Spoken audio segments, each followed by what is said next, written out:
സിസറയോടുകൂടി വന്നവർ അർത്താക്സർക്സ് രാജാവിന്റെ ഭരണകാലത്ത് എന്നോടൊപ്പം ബാബിലോണിൽ നിന്ന് 3 കുടുംബത്തലവന്മാർ വംശ പരിക്രമത്തിൽ ഫിനാഹാസ് കുടുംബത്തിൽപ്പെട്ട ഗർഷോം, മർവോം, ഗദ്ഷജനായ ദാനിയേൽ, ദാവീദിന്റെ കുടുംബത്തിൽപ്പെട്ട ഷെക്കാനിയുടെ പുത്രൻ ഹദൂഷ്, ഫറോഷ് കുടുംബത്തിൽപ്പെട്ട സക്കറിയുടെ 180 പേരും, പഹാത്ത് മൊവോബ് വംശജനായ സക്കറിയുടെ മകൻ എലിയോഹോ വെനായിയും 200 പേരും, സാബുവിന്റെയും കുടുംബത്തിൽപ്പെട്ട യഹസിലേന്റെ മകൻ ഷെക്കാനിയെയും 300 പേരും, അതീൻ വംശജനായ ജോനാവിന്റെ മകൻ എബേദു 50 പേരും, എലാമിന്റെ കുടുംബത്തിൽപ്പെട്ട അത്താലിയുടെ മകൻ യോശയായും 70 പേരും, ഷെഫാത്തിയ വംശജനായ മിഖായേലിന്റെ മകൻ സെബാത്തിയായും 80 പേരും, യോവാബിന്റെ കുടുംബത്തിൽപ്പെട്ട യെഹീയേലിന്റെ മകൻ ഒബാദിയായും 218 പേരും, ബനി വംശജനായ ഓസിഫിയായുടെ മകൻ ഷെലോമിത്തും 110 പേരും, ബേബായിയുടെ കുടുംബത്തിൽപ്പെട്ട ബേബായുടെ മകൻ സഖറിയായും 28 പേരും, അസ്ഗാദിന്റെ കുടുംബത്തിൽപ്പെട്ട ഹക്കാത്തിന്റെയും മകൻ യോഹാനായും 110 പേരും, അദാക്കിന്റെ കുടുംബത്തിൽപ്പെട്ട എലിഫലേത്ത്, യബൂവൈ, ഷെമായ എന്നിവരും 60 പേരും. ഇവർ പിന്നീട് വന്നത് ബിഗ്വായ് വംശജനായ ഉത്തായിയെയും സക്കീറും 70 പേരും.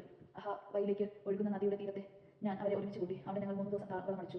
പുരോഹിതന്മാരെയും ജനത്തെയും പരിശോധിച്ചപ്പോൾ ലേവിയുടെ പുത്രന്മാരിലൊന്നുമാരുമില്ലെന്ന് മനസ്സിലായി. അപ്പോൾ ഞാൻ എലിയേസർ, അരിയേൽ, ഷെമായ, യാരിബ്, എൽനാദൻ, നാദാൻ, സക്കറിയ, മെഷൂലാം എന്നീ പ്രമുഖന്മാർക്കും യോയാരീബ്, എൽനാദൻ എന്നീ പ്രതിഭാശാലികൾക്കും ആളയച്ചു. ഞാൻ അവരെ കാസിഫിയായിലെ പ്രമുഖനായ ഇദോയുടെ അടുക്കലേക്ക് അയച്ചു. ഞങ്ങൾക്ക് ദേവാലയ ശുശ്രൂഷകരെ അയച്ചു തരണമെന്ന് കാസിഫായിലെ ദേവാലയ ശുശ്രൂഷകരായ ഉദ്ദോദയോടും സഹോദരന്മാരോടും അഭ്യർത്ഥിക്കാനാണ് അവരെ അയച്ചത്. ദൈവകൃപയാൽ ഇസ്രായേലിന്റെ പുത്രനായ ലേവിയുടെ മകൻ മഹ്ലിയുടെ കുടുംബത്തിൽപ്പെട്ട വിവേകിയായ ഷെറബിയായതിന്റെയും അവന്റെ പുത്രന്മാരെയും ബന്ധുജനങ്ങളുമായി 18 പേരെയും അവർ കൊണ്ടുവന്നു. അസാബിയെയും അവനോടൊപ്പം മെറാവി കുടുംബത്തിൽപ്പെട്ട യശായായെയും അവന്റെ പുത്രന്മാരും ബന്ധുക്കളുമായി 20 പേരെയും അവർ കൊണ്ടുവന്നു. ദാവീദും സേവകന്മാരും ലേവ്യന്മാരുടെ ശുശ്രൂഷയ്ക്കായി വേർതിരിച്ചിരുന്ന 260 ദേവാലയ ശുശ്രൂഷയ്ക്ക് പുറമെയാണിവർ. ഇവരുടെ പേര് പട്ടികയിലുണ്ട്. ദൈവസന്നിധിയിൽ തങ്ങളെ തന്നെ എളിമപ്പെടുത്തുന്നതിന് മക്കളോടും വസ്തുവകകളോടും കൂടെയുള്ള തങ്ങളുടെ യാത്ര സുഖമാക്കുന്നതിലും വേണ്ടി ദൈവത്തോട് പ്രാർത്ഥിക്കുന്നതിന് അഹാവ നദീതീരത്തിൽ വെച്ച് ഞാൻ ഒരു ഉപവാസം പ്രഖ്യാപിച്ചു. യാത്രയിൽ ഞങ്ങളെ ശത്രുക്കളിൽ നിന്ന് രക്ഷിക്കുന്നതിന് ഒരു സംഘം പടയാളികളെയും കുതിരപ്പടയും രാജാവിനോട് ആവശ്യപ്പെടാൻ എനിക്ക് ലജ്ജയായിരുന്നു. കാരണം ദൈവത്തെ അന്വേഷിക്കുന്നവരുടെ മേൽ അവിടുത്തെ കാര്യം ഉണ്ടായിരിക്കുമെന്ന്, ദൈവത്തെ ഉപേക്ഷിക്കുന്നവരുടെ മേൽ അവിടുത്തെ ക്രോധം ശക്തമായി നിപതിക്കുമെന്നും ഞങ്ങൾ രാജാവിനോട് പറഞ്ഞിട്ടുണ്ടായിരുന്നു. അതിനാൽ ഞങ്ങൾ ഉപവസിച്ച് ദൈവത്തോട് യാചിക്കുകയും അവിടുന്ന് ഞങ്ങളുടെ പ്രാർത്ഥന കേൾക്കുകയും ചെയ്തു. പ്രമുഖരായ 12 പുരോഹിതന്മാരെ ഞാൻ തിരഞ്ഞെടുത്തു. ഷെറബിയായുടെ ഹഷാബിയായും അവരുടെ ബന്ധുക്കളായ 10 പേരും രാജാവും ഉപദേശകരും പ്രഭുക്കന്മാരും അവിടെ സന്നിഹിതരായ ഇസ്രായേൽ മുഴുവനും തങ്ങളുടെ ദൈവത്തിന്റെ ആലയത്തിന് വേണ്ടി കാഴ്ചയ്ക്കായി അർപ്പിച്ച സ്വർണ്ണവും വെള്ളിയും പാത്രങ്ങളും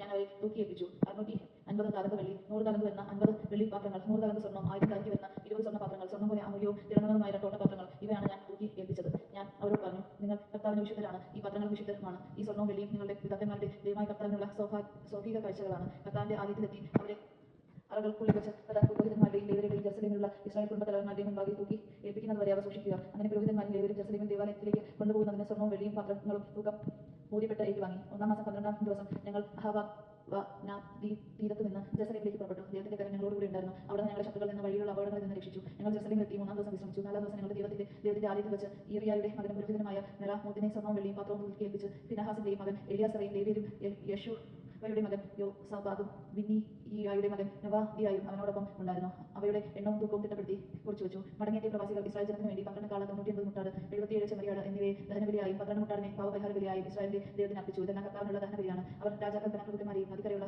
ഇടപ്രഭുക്കന്മാരെയും ദേശാധിപതികളെയും ഏൽപ്പിച്ചു.